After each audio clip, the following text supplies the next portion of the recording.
In a certain city in India there lived a boy with his mother, a poor young widow.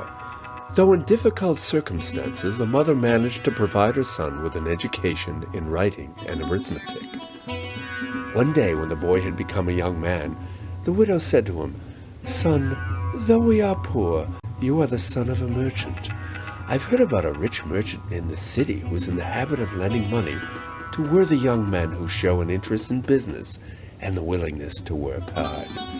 This may be your best chance to get started in earning a livelihood. Go see him, please."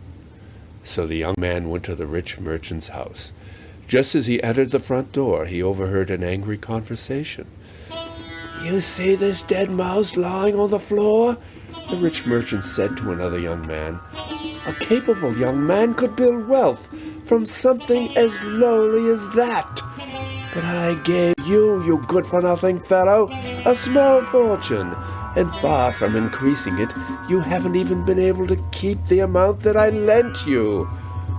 When he heard this, our young man stepped into the room, picked up the dead mouse, and announced to the merchant, "Sir, I accept this dead mouse as a loan from you to me." The merchant was much astonished, even more so when the youth wrote out a receipt for the dead mouse and attached it to the merchant's ledger. Then the youth traded the dead mouse to a family who had a cat, and for the dead mouse the young man received 2 handfuls of chickpeas.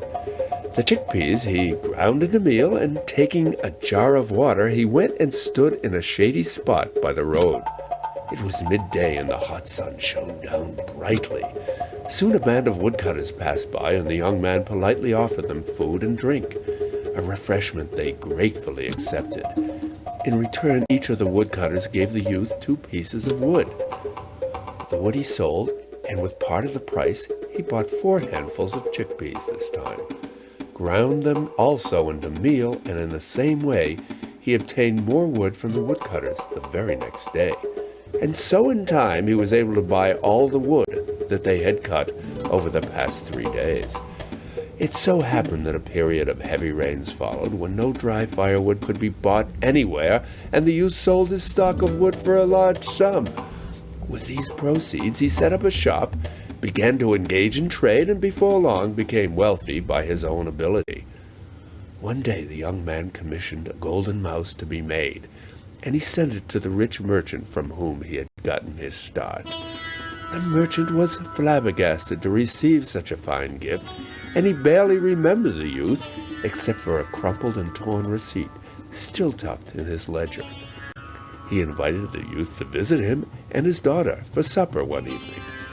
As one thing so often leads to another, the young man and the merchant's daughter soon fell in love, and they were married.